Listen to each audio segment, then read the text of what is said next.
Stratford Town Council, regular monthly meeting for December. I'll call it to order. And I'd like to acknowledge the land upon which we gather is the unceded territory of the Mi'kmaq, and we pay our respects to the Indigenous Mi'kmaq people of this territory, past, present, and future. At this time, I'd ask any member of the council or staff who have a conflict of interest in any of the items that we will be looking at tonight, it's on our agenda, to declare conflict of interest now, if one exists. If not, we'll move to approval of the agenda. So, are there any items that anyone would like to add, delete, or change on the agenda? Your Worship, I would like to 10B, the resolution. I would like to defer that, to have a special meeting on that to go over the new contract that we received yesterday at 4 p.m. Do I have a seconder? I'll second. Okay, any discussion? Just before we vote on this, Robert, what's the background for this? How much, I guess the issue is it's just come to the council for consideration tonight, and councillors haven't had a chance to really look at it. Has there been much change from the original? I guess we originally started on this a while ago, so maybe you could just give us a background.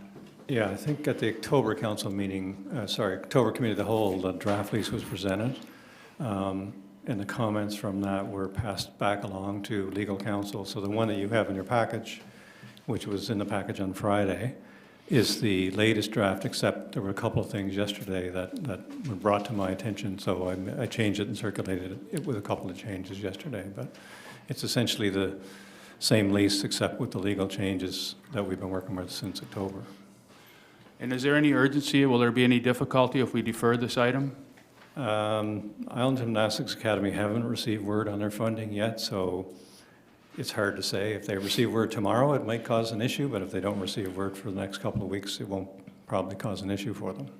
So we'll try to defer this. If we defer this then and call a special meeting to consider it, that would be, we'll need to have an open, a public meeting of council, though, to consider it, or to, if we approve it or deny it, right? Correct, yes. Yeah.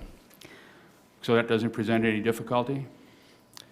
No, I think if something happens with them, as long as council is willing to hold a special meeting to deal with it if necessary. Okay, thank you. Can we set like a time limit in there just so it doesn't drag and we do get it done? If we are going to defer it, can we give ourselves some deadlines on that? Because it has been lagging for a while. I know there was the updates that came in yesterday, but we probably should, like within a week or something. Then you're I don't know. You're requesting an amendment to the original motion, that it be a time-limited deferment? No, I think you're just looking for a time for a meeting, right? Well, I guess I just don't want it to lag and then go into, we are kind of coming up against Christmas, so I guess I want to make sure that this does get handled prior to Christmas. So there's no urgency to have it done before Christmas, is there, Your Worship? I would redirect that question to Robert. Is there a requirement to have it looked at before Christmas? Again, it comes back to whether they get the word on the funding or not. So And I think I can't really answer the question. And I think if they get the word, we'd certainly have a special meeting. I don't think we'd stand in the way of not having a meeting and it going out the window or whatever, but. Okay.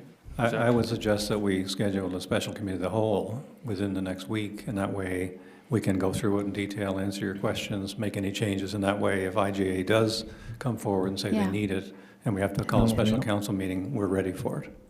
Yeah, and we will have to schedule a special committee of the whole meeting for another item as well, so that's probably could be considered at the same time then. Okay. So just before we defer it, then, in order for the committee of the whole, What is there other information that's required before before we consider it, other No. than the actual document? Because it has been reviewed by legal counsel. The new changes haven't been, though, Robert? No, but they're not, So was it our solicitor, Robert, went through that, or? yes, it was Ernie? drafted by Yeah, our okay, solicitor, yes. yeah. So it's already been looked at by the solicitor, and you will or will not have to refer these changes to the solicitor? I don't think we have to. Okay, so that it'll just be a matter of having a special meeting to discuss the lease itself and go from there. Yeah, unless there's any other information the council needs. But then we'll have to have an open meeting of council if we agree to approve it, which will be probably January. Correct, unless they need something in the short term, in which case we could schedule a special council meeting to deal with it. Okay. Okay, is that okay? Or Yeah. do you want it in the actual motion? Yeah, no, I just want to make sure it's handled and it doesn't slide any further, because it has slid. It's sliding. So with that noted in the minutes and on the record. I'm comfortable with, I think there are council members that just don't feel like they've had the time to review it to the level that they want. So I think Robert's suggestion of having a committee of the whole next week, so that when they do get word, we're ready to have that special council and approve. Okay. I Okay. guess that, Your Worship, it all depends if we're ready for the other item that was going to be brought up.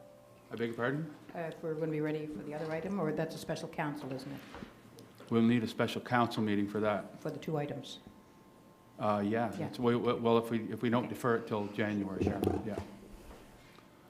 Okay, so with that, any other discussion? Okay, all those in favor of the deferment? Aye. Aye. Those against? Motion carried. Thank you, Your Worship. Okay, any other changes or additions or deletions to the agenda? If not, I'll ask for a motion for approval of the agenda. So moved. Second? Okay, any discussion? All those in favor? Aye. Those against? Motion carried. Okay, the next item is our minutes of November 10th, 2021, a regular council meeting minutes. Any changes, additions, or deletions that anyone noticed that's needed for those minutes? If not, I will ask for a motion for approval of the minutes. So moved. Okay, second? Thank you. Any discussion? All those in favor? Aye. Those against? Motion carried. Business arising from the minutes. Is there anything in those minutes that we will not be discussing tonight that needs to be followed up? Or that anyone would like to ask any questions about? I know I know Councillor Glant brought up the guardrail on the Kepik Road by the trail, but Jeannie had answered that internally. Now, whether folks in the public were wondering the same thing, but that was addressed internally by Jeannie, and that the design and the transportation standards don't require a guardrail along the trail, the active transportation trail by the beach. So that was one thing outstanding. Yeah, and saying that, there are areas along there that they do have a bit of a guardrail. There's one there where they've got posts there with rope going through it, and I don't know if it's required, but it's there. If you drive by, you'll see. I just noticed it about a month ago, but On the new active transportation trail? not the new one, Yeah. the old. I think old the one. question was about the new, Yeah, I along know. the new one. And I've had inquiries about it too, so. So it is to transportation standards. And the only other thing that I saw in the minutes that was the Rcmp contract came up in the financial report, and I don't know if we've gotten any numbers there yet or not. The Rcmp, no updates there. Okay. Anything else that anyone noticed in the minutes that is business arising that we need to discuss at this time? Okay, if not, I'll ask if there's any presentations from the floor. I think, Your Worship, we have somebody in attendance tonight should be recognized. Councilman Sanders. Yes, I want to welcome Constable Sanders to the meeting tonight. Thank you for attending, Constable, and Corporal, Constable, eh? Yeah, thank you. Thanks very much for attending. Appreciate it.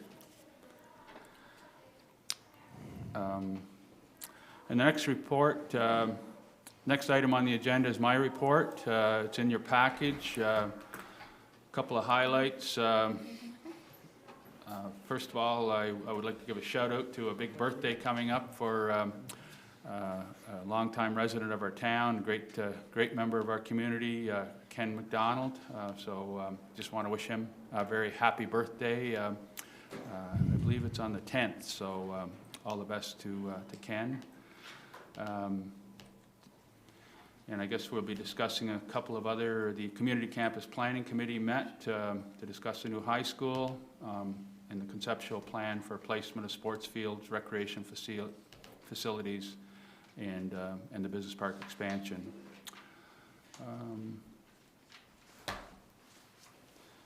There's, the Stratford and area food drive was very well supported by Stratford residents. I want to thank Stratford residents for their support of the food bank and all their kind donations. We continued with the process to finalize the hiring of a process for a new CAO, a Chief Administrative Officer. And I guess one of the highlights was I had the honor of being part of the ceremony with members of the Jewish community to light the town menorah as part of Hanukkah celebrations. It was really gratifying to see the number of people in attendance from the Jewish community, as well as other groups that were there to mark the beginning of Hanukkah, or the celebration of Hanukkah. I guess it was the third day of Hanukkah when we actually lit the menorah. And the open house at Camp Genchef, I was amazed by the great work that's being done there by staff and volunteers. The care that's provided for children and youth living with disabilities. It's a great support for families, and I'd encourage everyone to support that facility, because it's a great thing for our community. It's a great thing for the region and for the island to have that available to residents. That's my report. Any questions on my report? If not, I guess before I end my report, I'll just ask the CAO to give his report, and then I might have a few comments after his report. Thanks. Robert? Thank you, Your Worship. My report's in your package. I'll just highlight a couple of items. I have met with CRM. They're interested in purchasing some land office in the next phase of the business park, where between the community campus and the business park. So we're working with them on that and trying to align the road so that it works for them and it works for us. Another one that I called it a lease agreement, but actually it's a licensing agreement. We're working on. The firefighters established a firefighters club so that they can offer bar service at the emergency service facility. It was built that way, and in order to have a license from the province to offer bar service, they need an agreement from the town showing that they have the right to do that within the facility. So we've had a license agreement drafted, and we'll be signing with them to allow them to carry out that activity in the fire hall. While I have the floor, I just want to, this is the last of about 250 or so council meetings that I attended, not counting special meetings, but just regular council meetings over 22 years. And I just want to give a shout out to, I had the great pleasure working with Mayor Mike Farmer, Mayor Kevin Jenkins, Mayor David Dunphy, and Mayor Steve Ogden, and many, many members of council who were very dedicated and committed to making this town a great place. So I just want to publicly acknowledge and thank all of those elected politicians for really cooperating with me and providing me great advice over the years, and more importantly, serving the residents. And also the staff. We've had a great staff here over the years and still do. Very dedicated group of individuals, and it's been my great pleasure to lead them and to work collaboratively with them over the years on behalf of the residents. And we say that our goal is to build the best community possible, and I really think that we are well on our way to doing that, between the council and the staff and the volunteers we have, that there's not many communities that match Stratford in my view. So just want to shout out to everybody who I've had the pleasure of working with over this time to make Stratford a great place, I think. Thank you, Rob.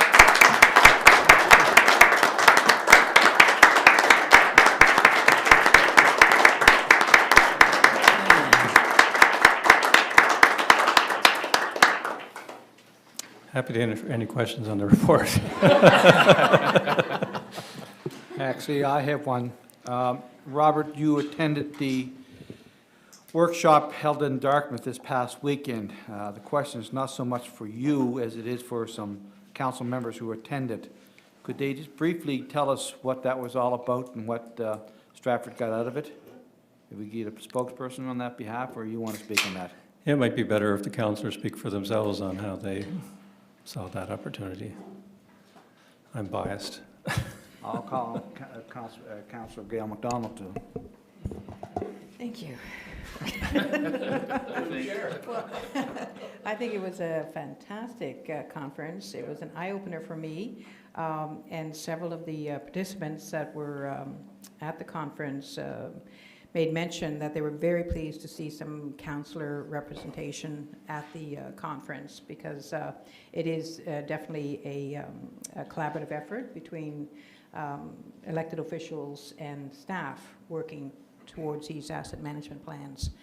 And I learned a lot, for sure. As far as getting into specifics, perhaps I can give you something a little more detailed next month, sort of thing, as far as exactly what we learned.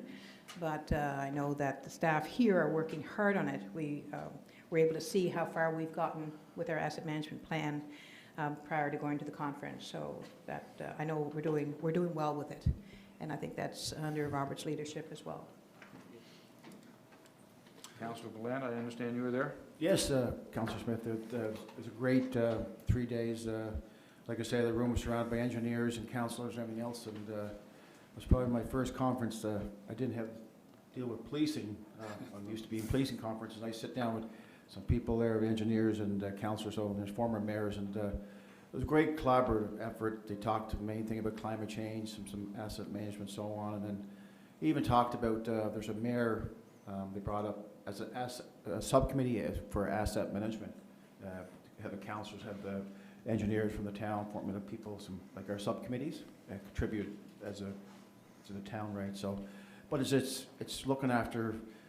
It's a sort of projection from 1 year to 5 years, and everything is there in data and so on. But it was really interesting. It was well worth going over to just visit it. That's good to hear. Yeah.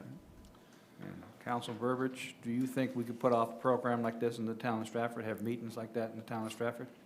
Sorry? Do you think we could have meetings like this one held in Dartmouth in the town of Stratford? Could we host something like that? Not right now. A lot of times those conferences, I guess if, a lot of times you're calling people, so this conference was the AIM Network, which is an Atlantic asset management association that it works with municipalities to develop, efficient asset management programs and systems. So it's a bigger group. Typically, they'd be held at like a hotel so we don't necessarily have that type of facility within our town, but maybe coordinate it with Charlottetown. We could certainly pull off something like that for sure. Yeah, it's Robert is a key cog in that as well, the AIM Network. He's the chair. I think there's a big push across Canada to get asset management within municipalities. The big shocker for me that came out of that conference was that Canada has a $150 billion infrastructure deficit, which is a massive deficit. And I think every municipality feels that. We certainly feel that. So it's with this work of Jeremy and Kim and all the folks working on our asset management, where we're going to be able to key in and identify exactly what we're going to need and go through life cycle costs of everything all our assets. So I think that's going to be a huge tool for us, especially as elected officials, because it really makes our decisions completely transparent. It takes the politics out of decisions, which I would advocate for every day. So it's going to give transparency to the residents and give them an understanding of why certain things are being done. So I totally love the conference. I thought it was great. And yeah, if we could host it, Derek, in coordination with Charlottetown, I'd be game. Thank you, Robert, for giving us the floor. Thank you. I just want to have a few comments about Robert's, not about his report so much as about the 22 years of great service that he's provided to our town with good humor, courage, vision, and marked by great achievements over the years. I think he's been able to achieve things with our town that no other municipality on Prince Edward Island, and I would say even in a lot of municipalities in the Maritimes and even in Canada, have not been able to achieve. He's achieved, created a welcoming culture of respect and fact-based decision-making, and he's done so with good humor, and he's done so with a real positive outlook, and by getting people to achieve their best potential. That is a key management ability, to be able to get the best out of people and to make the best use of resources for a town. So I just think Robert has done a fantastic job and has moved our town ahead so far. He's one of the real pioneers. When this, our town is not that old. He came along when it was in its infancy, and he's brought it to, it's still not a full-service community, but we're really moving towards that. We've got the plan, and we've got the foundation really well laid. So I just want to thank Robert from the bottom of my heart for everything he's done for the town and for me personally, and I think for every member of council and all the staff. I think he's provided excellent leadership and given us all the information we need to make decisions. It's just been a great experience working with Robert. So I just thank you for everything, Robert. Really appreciate it. Thank you. It was a team effort. Any other comments before we move on? Okay, I'll move on to Safety Services report. I'll ask the Chair of Safety Services, Councillor Steve Gallant, to give his report. No, Derek Smith, I'm sorry. Jeez, I'm mixed up here. Maybe there's motion or demotion for you. Yeah. All right, Safety Services under 9A. The Safety Services meeting was held on the 15th of November. As in previous months, most of the stuff that was gone over was already discussed at a council meeting a week earlier. So is there any questions on the minutes? It's pretty redundant, to say the most. The big thing is that the emergency EMO plan has been updated and worked on. I want to thank Jeremy and his staff for doing that for us. It's important to know such things, that it's already done for our community in case of crisis. And that's pretty well it for the minutes, the Safety Services. There will be no meeting for the month of December. It is too close to Christmas season, so we forego that. And if anything urgent comes up, we contact our membership, our volunteers via email and get their inputs. So are there any questions on Safety Services? I just have a question, probably, Derek, to Jeremy, from the Home and School Committee. I guess they're looking for crossing guards for the schools. I know we had almost a near miss there, one of our children in school. I wonder if in the new year, are we going to be moving forward with crossing guards? Where do we stand now? We did work with the Department of Transportation to get the rapid flashing beacons installed at 4 of the intersections that we felt were an issue, and we had information from the Home and School Association.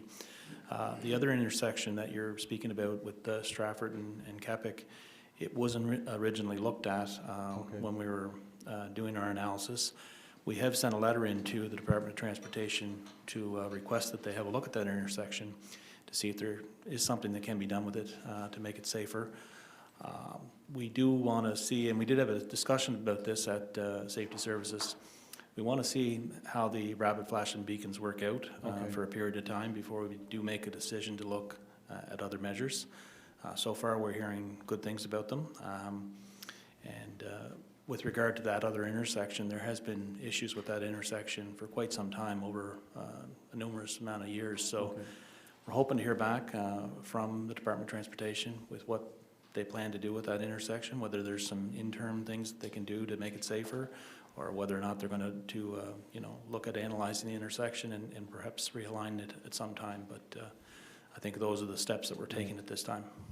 You know, I'm just in support of crossing guards. I mean, we're 11,000 people now, and we're almost next to Summerside, which have crossing guards, and Charlottetown has crossing guards, and you see that we're looking at Cornwall. I believe Cornwall have crossing guards, Jeremy? Yes, and Councillor Smith has asked that we contact Cornwall to see how their program is progressing. Yeah, okay. And we haven't got a chance to do that yet, but that is on my list to do for sure. So we're definitely, the wheels are in motion. Yes, we're looking at all avenues. Thank you. Yeah, no problem. Thank you. So if there's no more questions, 9B, Street Light Report, we have no report for this month. 9C, move on to the RCMP report. So, first and foremost, we will go over the Stratford Mayor's report. And on the very top line, traffic collisions. We noticed that there were 9 for the month, and 7 of them were on the Trans-Canada Highway, and I have been informed that 6 of these accidents were on the intersection, what we call the SO intersection, Hopeton and Trans-Canada Highway and Stratford Road. 6 accidents in one location is a concern and something that should be addressed, and might be addressed with the provincial government initiative for photos at the intersections to see what's going on. So be forewarned, do not try to race the yellow light to go through a red light. Serious things can happen. Tickets for the month are 11 for a total of $2,426. I might add the following. For the month of November, there were some serious files that were conducted by the RCMP. This took down a number of hours for those to be on patrol, to be working on these files. Also, our support staff, our clerk at the detachment is now gone. There is a new clerk being trained, and they're filling in with other people on the front desk. However, there's a lot of times an RCMP officer has to go back to the office and help out with administration duties at the desk. There were 5 calls on the Mental Health Act, and it is policy that on these calls, 2 members attend each scene, and this is a major call, and it ties them up for a number of hours. Okay. Down to the Coroners Act on page 2, there was a drowning, and I don't want to get into the specifics of the case, but I just want to point out that in cases like this, the membership of the RCMP do have accessibility to get guidance, help, if they feel stressed out by an incident like this. So they do have that in place for their membership, and I appreciate that being there for them. We also have a similar thing for our fire department members now. All right. There were 114 NSC checks done for the month of October. There were 15 false alarms, and These are not the same places, but individual homes and businesses again, but it does take up membership's time to be working on that stuff. And on the very last page, it says 4 calls to assist other agencies. And these types of calls are from other government departments, provincial and federal, to help out and assist in cases where they have to act within the town of Stratford. One last thing, the Capture program, which is a video recording program for the citizens of Stratford, is still being worked on and has been implemented yet. So, do we have any questions on the mayor's report so far?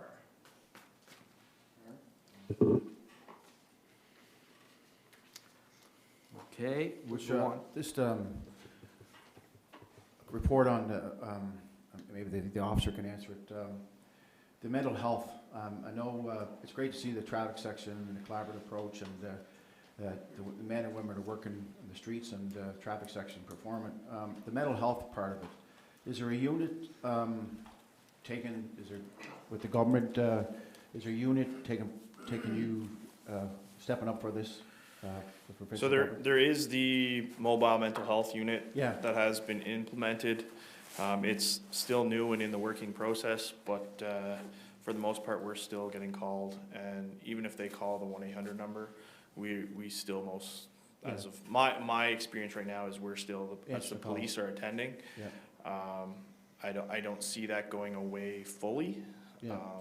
Whereas if they need our help, same as assisting other agencies, we will go. Yeah. But I don't see the police leaving mental health calls alone 100%. I don't see that happening. Okay. And even right now, if a call comes into them, usually we still get the call. Yeah. I just thought there was something, maybe somebody else, the councillor commented on it. I thought there was units with the provincial government with mental health workers. I know some police forces throughout Canada are using mental health workers, civilians, and sort of sit in the police force assisting, like standing by, and then checking, doing the assessment, right? But And I believe that's how it's supposed to be set up. yeah, Like I said, it's still in its infancy. yeah, And they are still, obviously, they're trying to get their resources up and running. yeah, But yeah, as far as I understand, even if there is a phone call to that line, unless it's something simple, then like if someone, they're going in my ear. yeah. Just hold that for now. That's another police assist file. Yeah. It's just, Yeah. especially with mental health calls, they're very. Sorry, I'm at a podium. Just give me a second, unless it's urgent. Can we? So unless it's something very simple or not dangerous, then it can be handled. Otherwise, if there's obviously any threat or risk of suicide attempt or such like that, we will still get called for that, which is how I believe it's happening right now. So it's a work in progress. I will be honest, I haven't seen the benefit of it yet here, but they are working towards it, and it's a welcomed unit, that's for sure. Just briefly, I mentioned the Capture program. Can you give us a short update on that one? So Capture hit another snag through Ottawa in relation to the website design. It is still processing. We're working with it. There is another option that I'm also looking at, just to use or utilize current software that we have. But it is still in a work in progress. It is still my plan to get it up and running in the new year, and is still moving forward. Thank you. Any more questions for the constable to date? If not, we'll go on to our statistics report. Thanks very much. Thank you. Councillor Smith, I just had one. It's not for Constable Saunders, though. You're off the hook on this one, kid. It's we are, or they are. There's a changing of the guard at the RCMP, and Chief Superintendent Ebert is leaving. So I don't know what the status is on her replacement, but I think the time is now to have a serious discussion with whomever that is about the future of the organization here in Stratford, in the context of the projected growth for this community, and a vision statement of some sort. You know, myself, having been here 3 years, I haven't seen anything. I've met, our group has met with the upper management twice in the 3 years I've been here. And I think it would be prudent of us to get on top of that forthwith when they've identified a new chief superintendent, because this community is growing into a city here right before our eyes, and I'm sure Constable Saunders would agree. He'd likely want to stay here. I'm sure he does. He's a great community guy, as are the 6 members that we have here, but eventually they're going to be overwhelmed. And we need to address that and get a vision and whatnot. So I would suggest to you that the committee look to, once they've identified the replacement for Superintendent Ebert, to look at arranging something and get the ball rolling on that. Yeah, excellent point. I have contacted various departments on safety services and asked him, with this new program we have coming in place with the Gray Group, to find out what their wish list is and what they think they might need, and give us that list. Now, the fire department has already done it, but the RCMP, that's the first thing I would tell the RCMP. Here we are, here's where we're going to be. Correct, yeah. What do you need? What are you looking for here? So, yeah, I'm looking forward to the new chief superintendent coming in, having a sit down and having a meeting of minds and figure out what we need going forward. Because we are going to need additional resources in this town. Yeah, most definitely. I'm sure as a resident here, Constable Saunders would agree, and at some point, you know, when you get into dense population growth, when you get into the commercial development that we're projected to have here, their workload is going to quadruple in a relatively short period of time. So they have to be ahead of it. They have to, can't respond to it, they have to be ahead of it. So I'd like to It's important to react to situations, but it's also nice to be proactive and have police officers out there to stop things before they even start happening. And that sometimes the police car on the street with the red lights flashing. Well, even, and even currently, with 6 officers for 11,000 people, those numbers are very weak. But you compound it with everything that's going to happen, a high school, commercial development. It's just, they're going to be overwhelmed. Exactly. Did you have something? Just to add to Councillor McDougall, the process to replace Chief Superintendent Ebert has started. I'm just looking at our job board here for the officers. I believe it was posted a couple weeks ago, so they have started that process. I don't know at what stage it's in, but I know they are actively looking to replace her. Obviously, that's not a seat that they leave vacant very quickly. And speaking with her, even when she's going obviously to Newfoundland, when she found out that they're expecting her to be in Newfoundland real quick. So these processes for the higher ranks are done a lot quicker than, say, a constable or a corporal replacement, but they don't like to leave them very vacant very often, or very long, I guess. I just wanted to point out that Stratford is a wonderful place to live. The new CO is so inclined. I would like to just comment on this if I could. I think that's a very good point that you raised, Councillor McDougall. I think that we will be, as soon as the new commanding officer is put in place or is available, I would certainly like to set up a meeting, and maybe I could ask, however the protocol is, I can certainly set it up for council and the commanding officer and her key, the Stratford representatives to meet and to go over this and to go over all the issues and to really start us off on a really good footing to make sure that we do have a good vision, a good plan, and some specific things that, you know, we will try to address together. Is that sort of what you had in mind, Councillor McDougall? Oh, yeah, most definitely. Yeah. And the sooner we can do that, then the better, yeah. Yeah. Yeah, okay. So we will be looking to set that up. As soon as you have the name, Constable Sanders, if you would provide that to me or to Derek, or to Councillor Smith, that would be great. Yeah, and as soon as that comes out, like I said, I don't know when it will be, but Yeah. like I said, that process, it usually moves along pretty quickly. Yeah. And of course, I mean, that probably is be an expectation that they meet with everybody. So I will pass along your wishes, and speaking to Councillor McDougall's other point, I'll welcome more police officers in Stratford. It takes my workload down. But yeah, it is, it's definitely a safe place, a nice place to work there, Councillor Smith.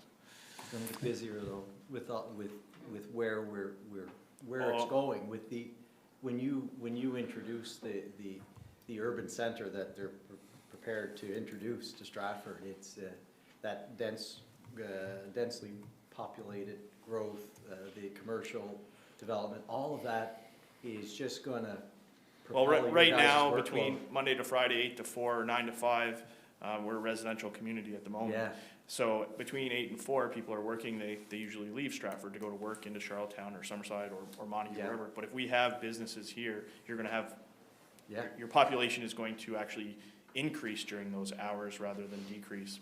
Yeah. Similar to Summerside, yeah, Yeah. that's right, and it's So- happening quickly, right? That's, so it's, especially with the high school coming too, so. yeah.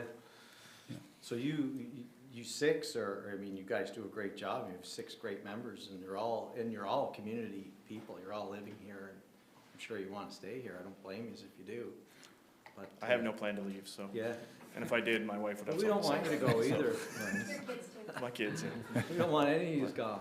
But I hope you appreciate, and you do, that this is Yeah. really, the evolution of this town from a rural community to an urban center is in 4th or 5th gear right now, so. And that's, for you guys, it's a big impact on what you're gonna be doing in the run of a day. Most of So- them creep up on you. So we'll Right. put that on the to-do list to set up that meeting as soon as the commanding officer is named and is available to meet. I'd like to get council and myself and the Stratford members and, you know, and the management, the key lieutenants, I guess, are the key people to sit around the table and come up with a vision, a plan, and some things we want to work on. Not a problem. No, it's just the company earlier said, with the mental health unit and so on, and our street or traffic section, that stuff helps you guys, you men and women on the street to answer the calls, you know, the serious calls and so on. And that's some stuff that, when we sit down with the new superintendent, that we want to see our 6 officers in the area, in the street, right? And if there's a mental health unit can facilitate that problem, you know, and then doesn't take an officer away from us and then go to another call, to a serious call, it could be assault or dangerous, you know, different calls, but that's what we're here for, just to support you, to keep you people in the town, right, on the streets. Thank you. Okay, thank you, everybody, for your input. The last thing we'll mention about the policing, on your stats sheet, for the year 2021, we have 1,789 occurrences. Last year at the same time, 1,683, so we're about 100 calls over. Last year in 2019, we are approximately 90 calls over from what we were. So everybody is right, there is indeed an increase in policing occurrences within the town. That is my report on the policing. Any more questions? I hope to answer them. Is there anything more on the police study, or is there anything coming down on that, or is that, pardon? No, I've asked the minister on it, and I've asked, actually, Yeah. minister staff, and I've asked, Mayor Nothing. Brown hasn't heard anything either, No. so, Well, that's gonna play a part too, whenever it does, I guess. Yeah. Okay, we will move on to 9D, Humane Society Report. The report is pretty standard. Again, this month, there is nothing outstanding or new that should come to our attention. It's for your information purposes only. Are there any questions? Move on to the transit report. Transit report, 129 drivers for the month of November, which is pretty consistent actually over the last 5 or 6 years. The high was in 2019, 2004, but the 129 is pretty well the same as every other month during that time span. The big issue of the month is a new pilot project. Put it simply, is not being used. And we are to the point where we have to make a decision whether or not the money we have spent could be going to another initiative for transit to try to get something else going in this town. I hate to say that nobody has used it, but that is the fact. And we have to look after the citizens' money, to whether or not we could be better spent within the transit system within the town. We have one call where a group of citizens might be interested in using the share ride system to go to the hockey games, the Rockets hockey game. They find it hard to find parking over there, and they could be picked up at the Stratford Library, driven across and come back on a transit bus. They'd be more than happy to help us out with that. But we have to look at other things or stay the course. It's up to the council to make that decision. Questions on transit? So what will be the next step then? Will it be going back to safety services for a recommendation, and then a recommendation to council? I believe the pilot project is coming up, Jeremy. It's the end date coming up.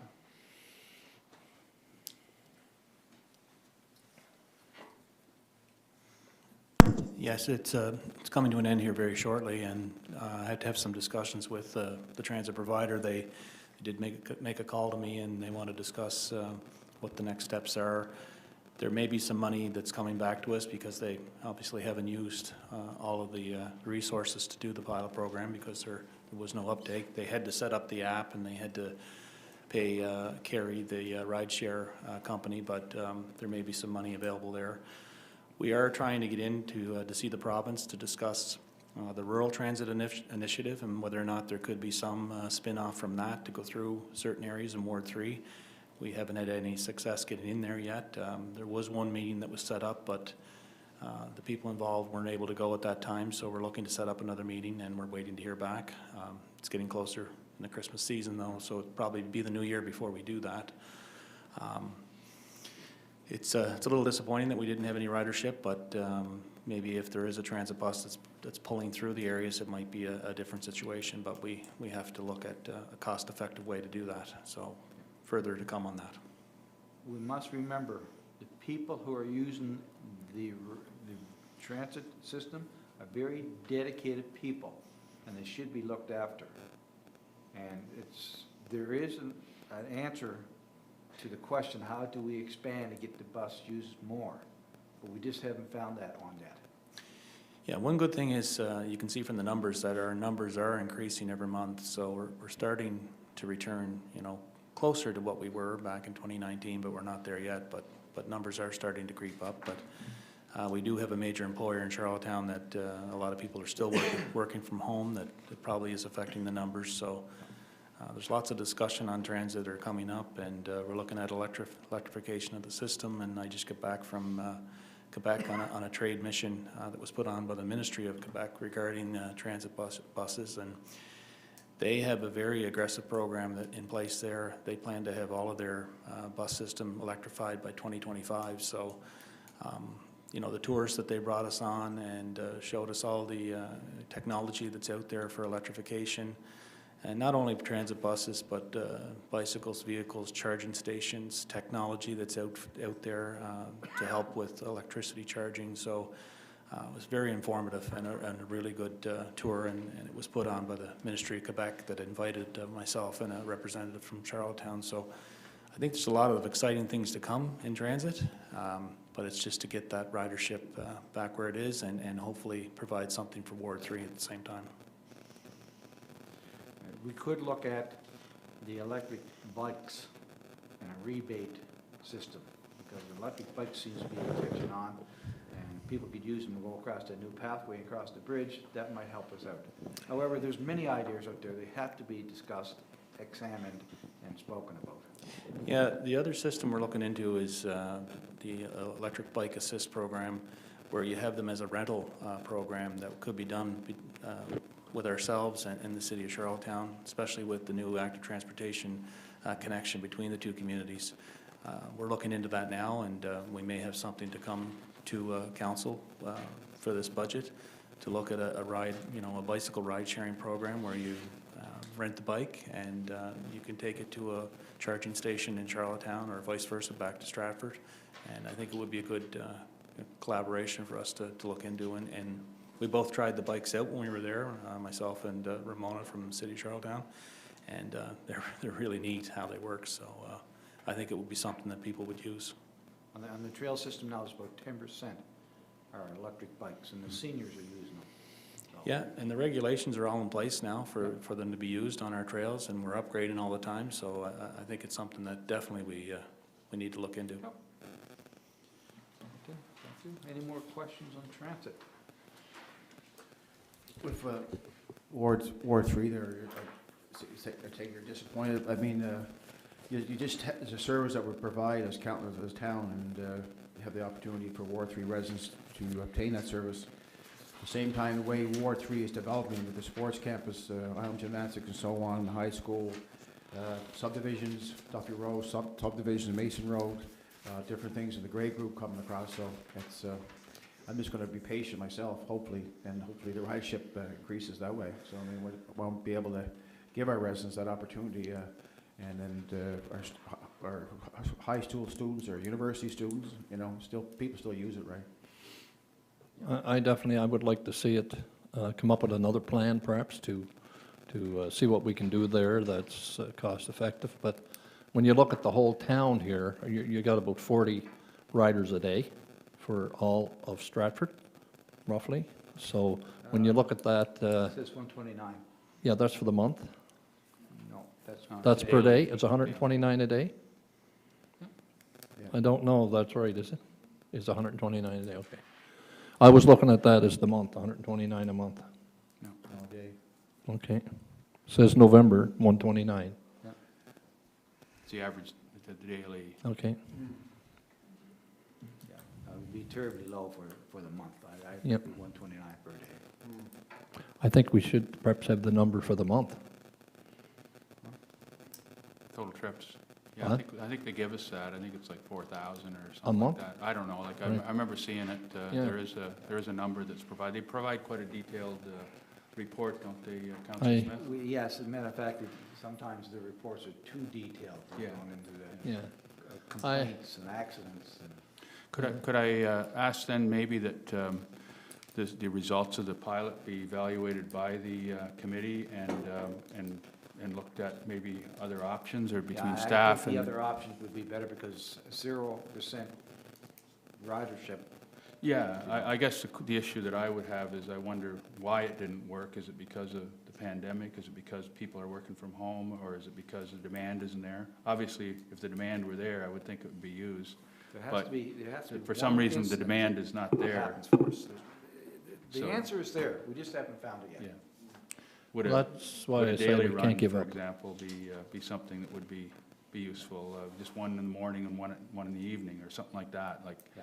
for the unserved areas of the town, like where they could connect with Yeah. the other routes. Anyway, There's a solution there, we just have to find yeah, out what it is. we'll look for more information on this from staff and then maybe look for further recommendations in the future. Transit has not been forgotten. Oh, I know There is that. an I answer. appreciate everything you're doing, Councillor. All right, we'll move on to our last category, the Crossroads Fire Department calls for 2021. The numbers are there again. There is repeated fire alarms at 140 Dale Drive, which I believe is the new Dave Dunphy building. There's the building there, but that has been fixed. But I want to focus tonight on something that did not happen in November, but happened in the past week, and that is the fire in Orwell Cove. Apparently, this was a 3-alarm fire, quite intense. The Olive Crossroads Fire Department was sent down to the scene. It was a 12-hour day for our firefighters to be at that place. During this time, Charlottetown stepped in and covered Stratford off, any fire needs. So we're covered off there. I might add that the fire was so intense and dangerous that the call went out for additional construction equipment to help out with knocking down the walls. A local construction company brought its equipment down to help the firefighters knock down walls for their safety. And the fire ladder was used for a number of hours down there to get the water down on top of the building. That was quite an intense fire. There was a number of fire departments involved, and I want to thank everybody for covering off Stratford and working at the fire scene, and the construction company for helping out with their equipment. Last month, I reported that there was going to be an open house for people to look into joining the fire department. The first one was held on the night of last council meeting. Apparently there was 22 people walk through the building and see what it was all about. And as a follow-up, there was 11 people out of the 22 who tried out for their physical to see how they would do with the physical part of it. And there is a physical part to it. So that was the big one for the month. Any questions on the fire department? No, that's, Chief Reynolds is very encouraged by the volunteer, the Yes. turnout. Yeah. That's nice to see. Yeah, 22 people showing up just to see. Yeah. Just wanted to mention that 2 of our staff members were actually there for the volunteer protocols and for the testing, so they're both in utilities, so we'll see how that goes anyway, but they both volunteered. Yeah, Joe Driscoll was one, I believe. No, Guppreet and Jeremy Villard, both, Okay, so they went over to. they're new on staff here, but they're very interested in the fire department also. Good, excellent, great to see. So we have no more questions on my report. The last thing I want to say is that to all the staff that works with me, and the volunteers on the boards that I serve on, and to the people of Stratford, happy holidays, Merry Christmas. Thank you. Thanks for your report, Councillor. Okay, we'll now move on to recreation, culture, and events, and I'll get it right. Steve, Thank you. Councillor Steve Gallant. I don't know why I can match that one. The committee meetings, the Recreation and Culture Events Committee met on Thursday, December 2nd. The agenda consists of ISIP applications, winter planning, community campus, waterfront park, 2022 budgets, events, programs, updates, and the 2023 Canada Winter Games. Unfortunately, the town of Stratford was not approved for several ISIP funding applications, namely the community campus outdoor field development and the curling club. It's disappointing that such a promising community development has been stalled, but when one door closes, the other door opens. The town shall push forward to ensure that this community development gets completed in a timely manner.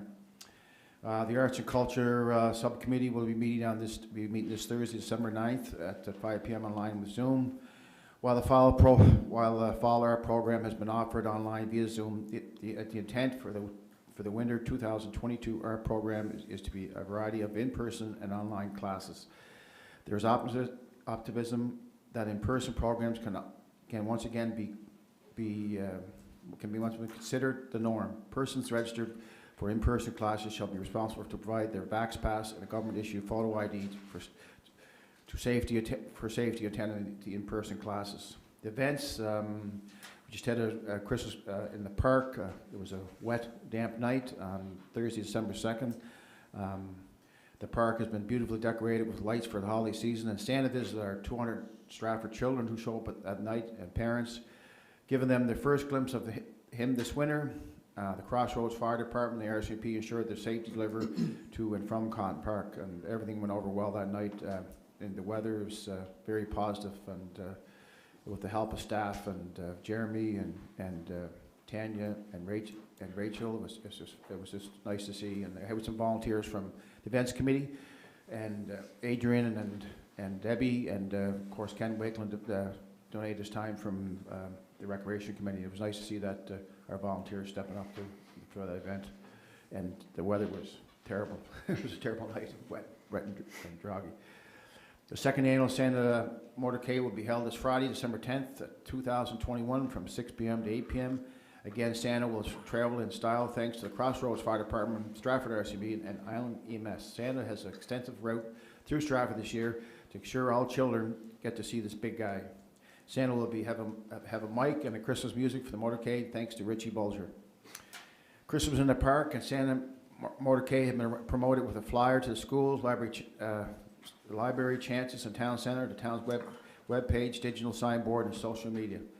The event subcommittee commissioned for the Hanukkah menorah for the town in January 2021 from Malpec Fine Iron Works. On November 30th, Mayor Steve Ogden hosted this lighting of the menorah along with members of the PEI Jewish Council of the Stratford Town Centre. The menorah will be lit for the 8 days of Hanukkah. Stratford Youth, again, the Stratford Youth and Centre Council, Youth Council, and the members laid 2 wreaths at the Stratford War Monument for Remembrance Day. This has become an annual tradition for the Youth Centre, which allows our Stratford youth to learn and understand the many sacrifices made by our military over the years. The Youth Council will be sponsoring a family of 6 in need over the holidays. Youth Centre members are helped raising money to purchase gifts and food for the family. If there's any remaining funds, the council plans on helping purchase gifts for sick children in the hospital for seniors that are alone during the holidays, which is nice to see. To raise funds, the Youth Centre Youth Council are selling tickets now for holiday raffle. Tickets are $5 each, 3 for $10. The winning prize is a $500 Sobeys gift card, which will be drawn on December 22nd. All proceeds raised will be going towards the Youth Council holiday charity gifts. 18 youth volunteers helped out with the Stratford and area food drive in November. The Youth Centre ran the drop-off location at the town centre. The Youth Council will be hosting their annual holiday party and youth awards on Friday, December 17th, from 6 p.m. to 8:30 p.m. at the Stratford Emergency Building. So I invite all councillors to if you're off that day, just to drop up and see the youth. They do you can't elaborate more on the youth in our community. What day is that again? December 17th at the Stratford Emergency Service Building. What time? Yeah, 6:30 to 8:30.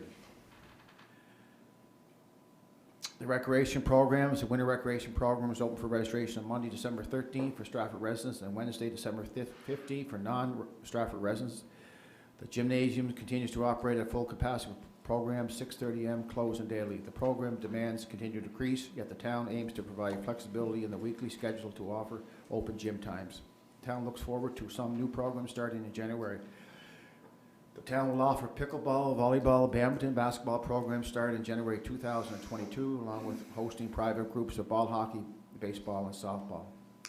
Our gymnasium, the hours this year will operate on reduced hours on of course the holidays. On Friday, December 24th, 6 a.m. to 12 p.m. Saturday, December 25th, we're closed. Christmas Day.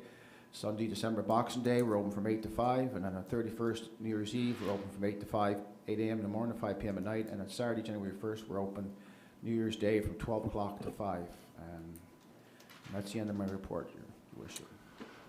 Thank you for your report, Councillor. Any questions for Councillor Gallant?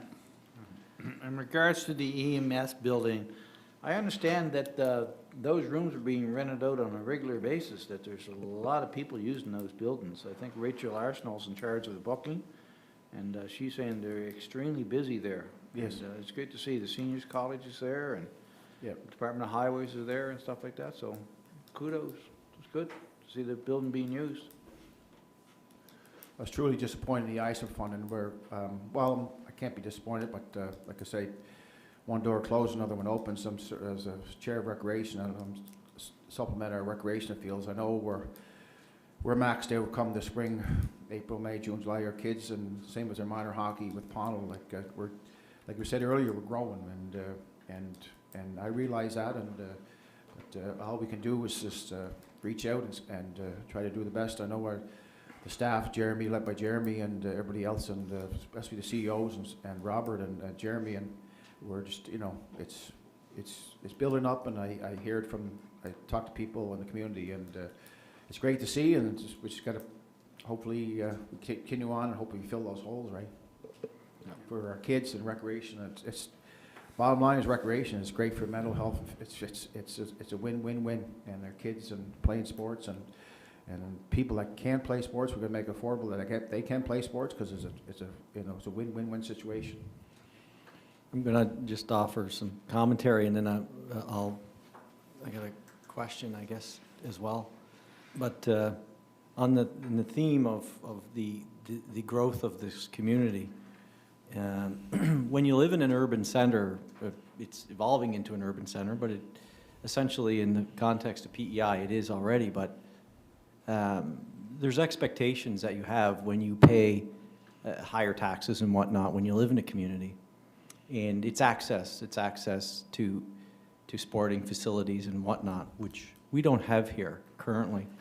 And I was in a recent interview with my child, Henry, who's in grade 2, and his teacher told me that since the start of the year in grade 2, there's been 17 new kids in grade 2 at Glen Stewart Elementary since the start of the year. It's pretty much a whole class, right? But that just gives you the perspective on our growth here. And that's how the community is growing. It's young families. That's who's coming. So we are maxed out. We're maxed out with our facilities. We were perhaps a couple of years ago. Currently with 1,000 kids in Pownell Minor hockey, and Jill and I touched on it at our last meeting, that our 2 boys who are House League novice, their home rink is for practices is Georgetown. And Georgetown is tapped out now with Stratford. Yeah. You know, but when you live in a center where you're taxed the way we are, the trade-off is that you have those things. If you live in rural PEI, where you don't pay to the extent that we do, the expectation isn't that you have a rink 2 minutes away from you or other facilities. That's the trade-off. That's what it's about. We're losing that, so it will impact the entire community, and we're not going in a different direction. Our population isn't getting less. The demographic isn't getting older. Everybody's moving in, and they're young families, so they have that expectation. Eventually, if it's not there, then you're not going to find that it's an attractive place to come. Because those things will be lacking or are lacking currently, and it's really being exposed. And Councillor Gallant, I see it every day. I'm at the rink every day. I hear it.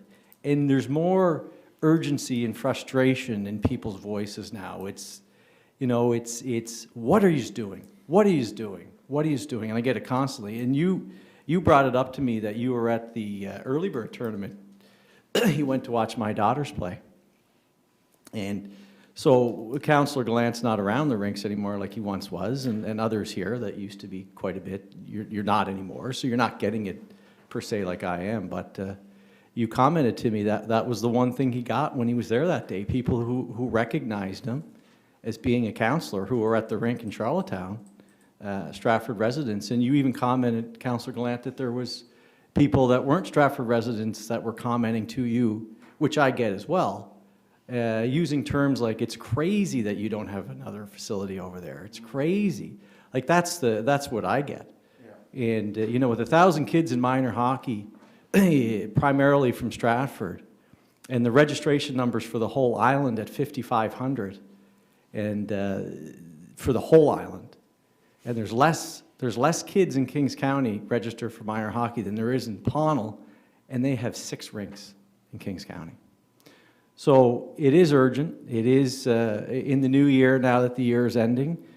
My question to you is that in the new year, are we going to put together a committee that can start the process of addressing these massive concerns of the community? Is there any chatter about something happening sooner than later? Oh, yes, there was, in the new year, well, every time, but I've been instructed by Mayor Ogden to set up the committee, look at a fundraising committee and meet with people and get important players in the community involved, Stratford residents get involved in this committee and move forward. I'm looking at having a fundraising and talking to different people and then get all levels of government, provincial or federal or municipalities and so on, to contribute to a new facility on the campus itself. So that's what I'm looking at. I know I see Rustico now. Their fundraisers up around, I believe, like at $2.5–3 million. I mean, if a town of Rustico can raise $3 million, I don't know. I mean, and what kind of town Stratford do? So it's just got to get the people, get the people behind us, and get the spirit, I guess you say. It's just like almost like a can of winter games, but to build a new rink in our own backyard here. Well, it's there. The sense of urgency is there. Yeah. It's it is there, and we should, and myself included. I'm on the committee as well. Yeah. On rec, and we have to make it a priority in the new year to start that process and get the ball rolling on that. Yeah. And sort out how we're going to make this happen, and not later. I think this is a sooner than later type of scenario. It's the urgency is now. And we're getting bigger. So we're already beyond our capacity, way beyond our capacity. If I got to take my 7-year-old to practice in Georgetown, and my 7- and 5-year-old to their home field for ball is Fort Augustus, if I got to do that, then we're beyond. Oh. We're outside of that capacity. We're to the point that it's urgent that we get stuff done here. As a former coach, and had the opportunity to coach you a few years in your game, but as young kids, it's waking them up early in the morning, you know, and their bed late, maybe earlier night at night. It does encourage them to play hockey, going for a long drive to Georgetown, to Belfast, or go to Montague for a first game. You want to be in your own backyard, right? And I remember as a young fellow getting. You know, you're excited to go, but you're still half tired. But you know, you want to. But same as the parents, it's a, you know, why not drive from Harleyview Drive to up here and go to a rink and practice, right? Oh, for You sure. know, And I've said it before. My wife's location to shop for groceries is Sobeys in Montague, because that's how much time I'm spending up there. So that's where we get our groceries, because I'm there 5 days a week. Yeah. And that's the filler for her. Yeah. When the kids are there. So how much is this community losing out? When we're talking 1,000 kids, Yeah.